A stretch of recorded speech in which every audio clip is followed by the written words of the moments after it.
normally hear yourself say, um, you know, like too many times?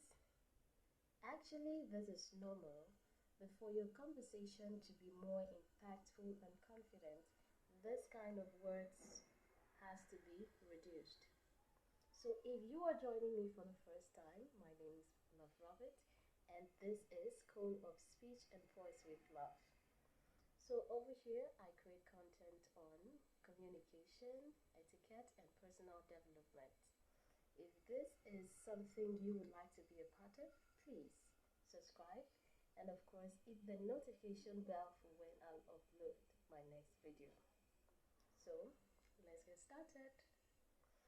Alright, so for today's video, you're going to learn how to reduce filler words and of course sound more naturally, not robotic. First, let's begin with why filler words. When do you tend to do this? The first thing is filler words are normally used when one, you're thinking while you're speaking, or perhaps you are afraid of silence, or you feel pressured to sound smart. So these are scenarios where you tend to use just to fill in the gap so that it gives you a few seconds to coordinate your thoughts. So without wasting too much time, let's begin with the first tip on how you can reduce filler words. So for number one, I have here, be intentional about speaking. Speaking should be as a way of you adding to something, maybe a conversation, helping your audience learn something new. It doesn't have to be on the side where you are pressured, that you have to sound smart, you have to keep saying something, you have to immediately answer the question. So it has to come from that place of intentionality, not pressure and not about what other people would likely think about you. So that way you give yourself time to put together the words, and you know that this word that you were putting together to give out to these people are very important. Now we move to the second point, which is reframe your silence as a strategy. Most times we are afraid of silence. We don't like it when we're talking to someone and then the person runs out of ideas and you equally run out of ideas as well. And then comes the silence. We don't like it when you are trying to teach people about a particular subject and then you suddenly forgot the word you had in mind to describe that particular scenario. Honestly, it is usually uncomfortable, but it is only when you get comfortable with it that is when you can utilize it as a strategy. Confident speakers do not see silence as a threat. They see it as a way of making impact because the audience would process what you said, and of course it makes your speech even sound powerful. So see it as a strategy, not as something to run away from. Now for number three, I have trust yourself to handle any situation. Sometimes it happens from a place of fear. We feel that if I get stuck with my words, if I stumble on my words, I won't be able to pick it up. I won't be able to finish it. That doesn't have to be your thought when you're out there speaking to people or being a part of a conversation. Because if it is, and when that silence comes, you would feel so pressured to say something at that time, and it might not really be exactly what you intended to. So Then comes the filler words. So trust yourself that you know what to say.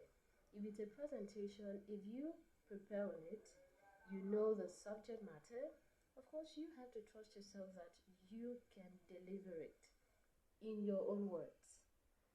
So if you've ever lost your train of thought, just give yourself a few seconds to coordinate, and of course you'll be back on track.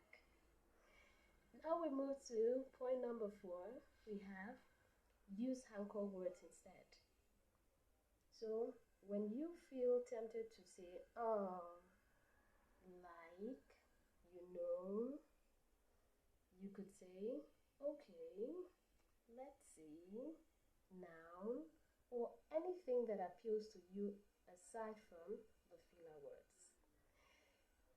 This equally helps you to coordinate your thoughts in the few seconds you have. For example, if you had to say something and then when you finally got the mic, you forgot what you were supposed to say exactly, the starting out. So what you can do is, you could say, okay, you could rephrase the question. This gives you time to put together the things you're supposed to say. So use anchor words, not filler words. And we move to number 5. So for number 5, you are to write how you speak. This one is the practice session.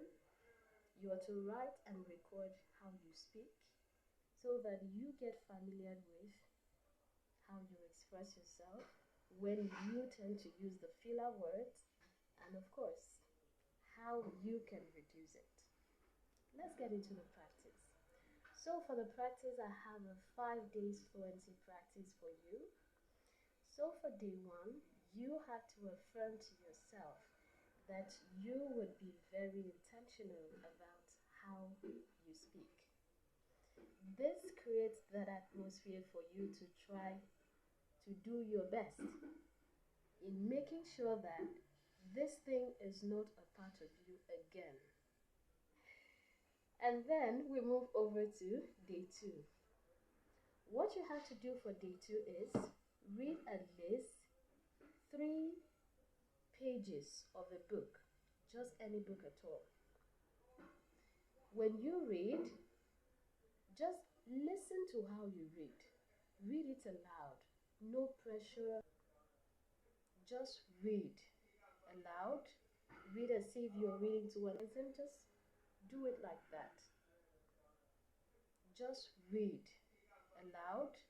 Read as if you're reading to an audience.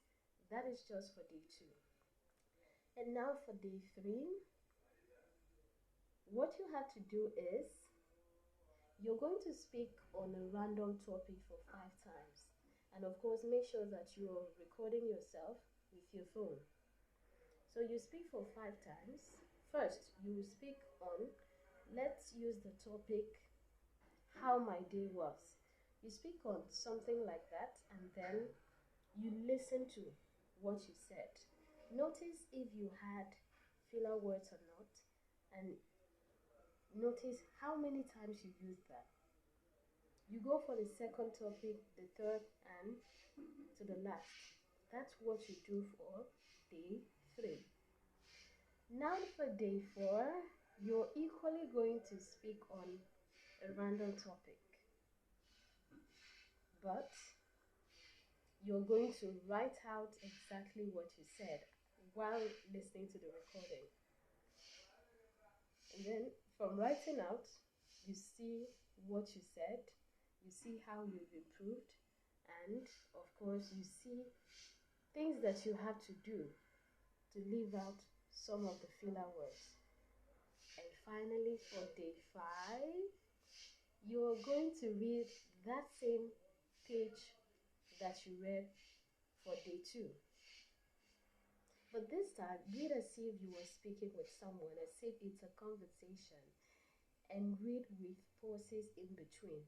Do not try to read a lengthy sentence just in one breath.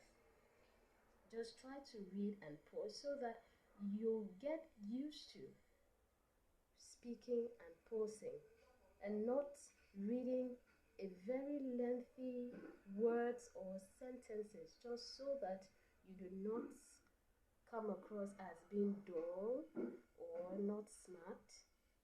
So this practice is what would help you to continue to reduce your filler words. Now, if you are interested in this 5 days fluency practice, please comment below. I am in. And of course, I will respond. Okay, so with that, we finish for today, and I'll see you in my next video.